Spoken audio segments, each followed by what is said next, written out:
தொடர்ந்து நம்ம ஈரானுடைய நிலவரங்களை பார்த்துட்டு இருக்கோம். இப்போ வந்திருக்கக்கூடிய சில முக்கியமான தகவலை ஒரு தொகுப்பாக பார்க்கலாம்.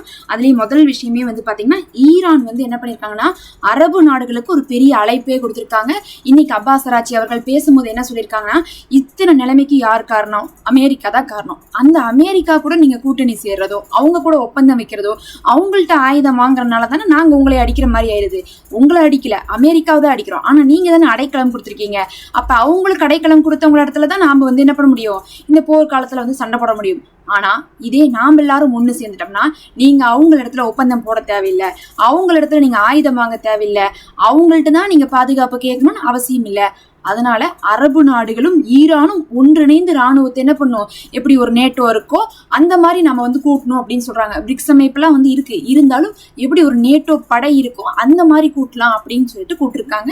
ஈரான் அழைப்பு கொடுத்துருக்கு. கண்டிப்பா இந்த தடவை பாத்தீங்கன்னா அரபு நாடுகள் ஒரு பரிசீலனை செஞ்சு முடிவெடுக்கிறதுக்கு வாய்ப்பு இருக்கு. ஏன்னா தெரிஞ்சு போச்சு, எல்லா நாடும் ஈரானை பகச்சுக்க ரெடியா இல்ல. அதுவும் இட்டாலிலாம் என்ன சொல்றாங்க, பாத்துக்கோங்க ஈரான், நாங்க உங்களை எதுவுமே செய்யல இந்த போர்ல, அதுவும் அமெரிக்காவுக்கு இஸ்ரேலுக்கு எந்த விதத்திலயும் உதவியே செய்யல, நாங்க உங்க பக்கம் தான் சொல்லிட்டு இட்டாலி நல்ல பேரை வாங்கிட்டு போறாங்க.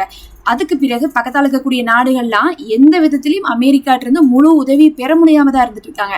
அதுலயும் அரபு நாட்டுடைய அமைச்சர்களே என்ன திட்டினாங்கன்னா, ஒரு கட்டத்துல போர் நடக்கும்போது அமெரிக்கா இஸ்ரேலுக்கு தான் ஆயுதம் கொடுக்குறாங்க, அவங்களுக்கு தான் அந்த வான் தடுப்புகளை இறக்குறாங்க, ஆனா எங்களை அவங்க கண்டுக்கிறதே இல்லைன்னா கோவப்பட்டு திட்டியிருந்தாங்க. அந்த அளவுக்கு அமெரிக்காவால் கைவிடப்பட்டவங்களாக இப்ப அங்க இருக்கக்கூடிய அரபு நாடுகள் மாறி இருக்கிறதுனால இந்த தடவை மறுபரிசீலனை பண்ணி கண்டிப்பா ஈரான் கூட சேர்றதுக்கான வாய்ப்புகள் இருக்கு.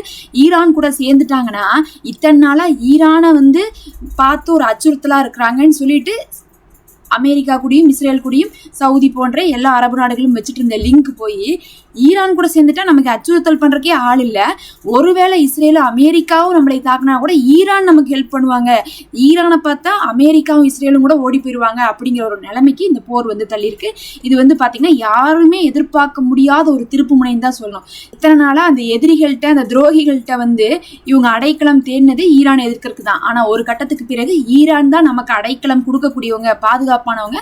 ஈரான் கிட்ட நாம போயிட்டோம்னா நாம அமெரிக்கா இஸ்ரேல் போன்ற யூதர்களையும் அவங்களெல்லாம் நம்ம டீல் பண்ண முடியும் அப்படிங்கிற அளவுக்கான நிலைமையை இந்த போர் ஏற்படுத்தியிருக்கு. இது ஈரானுடைய வெற்றி மட்டும்தான் அப்படின்னு சொல்லிட்டு அப்பாஸ் அராக்சி அவர்கள் தெரிவிச்சிருக்காங்க. அடுத்து என்னடா அது, ட்ரம்ப் இன்னும் திட்டலையா அப்படின்னு கேட்டா, எப்பயுமே வாரத்துக்கு ஒரு 4 தடவையாவது ஈரானை திட்டிடுவாங்க. அந்த மாதிரி இன்னைக்கு திட்டிருக்காரு. என்ன சொல்லி திட்டிருக்காருன்னு பாத்தீங்கன்னா, ஈரான் மேல நாங்க இன்னொரு தடவை கூட போர் செஞ்சிருவோம், நானும் பார்த்துட்டு இருக்கேன், அவங்க அங்க வரக்கூடிய ஆர்மோஸ்ல வரக்கூடிய கப்பல்களை எல்லாம் என்ன பண்ணிட்டு இருக்காங்க, மிரட்டிட்டு இருக்காங்க, தாக்கிட்டு இருக்காங்க, அவ்வளவுதான், அதுக்கப்புறம் நாங்க என்ன பண்ணுவோம், பெரிய போரே செஞ்சிருவோம் அப்படின்னு சொல்லிட்டு இன்னைக்கு மறுபடியும் அமெரிக்கா மிரட்டி இருக்காங்க. இந்த தடவை போர் செஞ்சா ஈரானே இல்லாம போயிரும் அப்படின்னு இருக்காங்க. அதுக்குதான் ஈரான் சொல்லியிருக்காங்க, ரொம்ப கடுமையா மிரட்டாதீங்க, எங்களுக்கு பயமா இருக்கு அப்படின்னு சொல்லிட்டு கலாய்ச்சி விட்டு இவங்க மிரட்டினது ஒரு 10% கூட அதை என்ன பண்ணல, ஈரான் பொருட்படுத்தல. ஏன்னா அந்த அளவுக்கு இந்த தடவை அமெரிக்கா அடி வாங்கியிருக்காங்க, தோல்வி அடைஞ்சிருக்காங்க.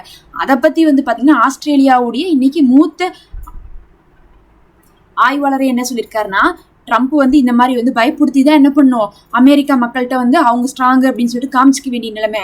எப்படி நெத்தனியாக போர் செஞ்சுக்கிட்டே இருந்தாதான் ஆட்சியில் இருக்க முடியுமோ, அதே மாதிரி ட்ரம்ப் ஈரான்கிட்ட தோக்கலைன்னு காமிச்சிக்க வேண்டிய நிலைமையில இருக்கிறனால தான் இந்த மாதிரிலாம் அப்பப்போ மிரட்டிட்டு இருக்காரு. ஆனால் ஒரு பெரிய போர் வர்றதுக்கு வாய்ப்பு இல்லை அப்படின்னு சொல்லிட்டு அந்த ஆய்வாளர் சொல்லியிருக்காரு. அதே சமயத்தில் நிலைமை நார்மலாக தான் இருக்கான்னு கேட்டால், போர் நடக்கும்போது எப்படி ஆயுதங்களை அனுப்புவாங்களோ, எப்படி ஆயுதங்களை கொண்டு மத்திய கிழக்கில் இருக்கக்கூடிய நாடுகளுடைய அந்த ஏர்பேஸ்ல இறக்குவாங்களோ, அந்த அளவுக்கு இன்னைக்கு பாத்தீங்கன்னா இந்த ரீசன்ட் டைம்ல, அதாவது இந்த ஒரு வாரத்துக்குள்ள சமாதானம் போய் கையெழுத்து போட்டு வந்தாலும் நிறைய ஆயுதங்கள் இறங்கியிருக்கு. போர் விமானங்கள், சரக்கு விமானங்கள் போகக்கூடியதும் வரக்கூடிய வண்ணமாக இருக்குன்னு சொல்றாங்க. அதனால அடுத்த வாரத்துல ஒரு தாக்குதலை எதிர்பார்க்கலாம் அப்படின்னு சொல்லிட்டு எதிர்பார்க்கப்படுது. அதாவது அமெரிக்கா ஈரானை அடிப்பாங்கன்னு சொல்லப்படுது. ஒரு கடுமையான அடியா இருக்குமா அப்படின்னு கேட்டா, ஒரு தொடர்ச்சியான அடியா இருக்காது, ஆனா கடுமையான அடியா இருக்கும்னு சொல்லிட்டு இப்போது ஆய்வாளர்கள்லாம் சொல்லிட்டு இருக்காங்க. ஏன்னா போர் நடக்கும் போது இறக்கின அளவுக்கான ஆயுதத்தை இப்ப கொண்டு இறக்கணும்னு அவசியம் இல்லை. அதை இறக்குறாங்கனாவே ஈரான் அடிக்கிறதுக்காக தான் இறக்குறாங்கன்னு தெரியுது.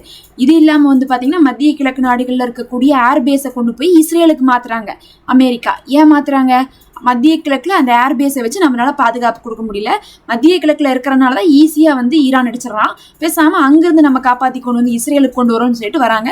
இது ஈரானுக்கு பெரும் சாதகமான விஷயம். அதை தான் அவங்க சொல்றாங்க அரபு நாடுகள்கிட்ட, உங்க நாட்டுல இருக்கிற அமெரிக்கா பேஸை காலி பண்ண சொல்லுங்கன்னு சொல்றனால கடைசியில பார்த்தா அரபு நாடுகள் அதை சொல்ற அளவுக்கு தைரியம் இல்லாட்டினாலும் அமெரிக்காவே அதை செய்யற அளவுக்கு கோழைத்தனமாயிட்டாங்க. ஏன்னா அவங்க பயந்துக்கிறாங்க ஈரான்ட்டு அடி வாங்க முடியலன்ட்டு. அதனால ஒரு 2-3 இடத்துல இருக்கக்கூடிய ஏர்பேசஸ் எல்லாம் இப்போது இஸ்ரேலுக்கு வரப்போகுது. அதே சமயத்துல இப்ப தாக்குதல் செய்யறதுக்கு வந்து பாத்தீங்கன்னா ஆயுதங்களும் வந்திருக்கு. ஈரானுக்கு தெரியும் இவங்க தாக்குறதுக்கு வாய்ப்பு இருக்குது அப்படிங்கிறது. அதே சமயத்துல இவங்களுடைய மிரட்டலுக்கு பயப்படல அப்படிங்கிறது இன்னைக்கு இவங்க கொடுத்திருக்கக்கூடிய பதிலை வச்சு தெரிஞ்சுக்கலாம்.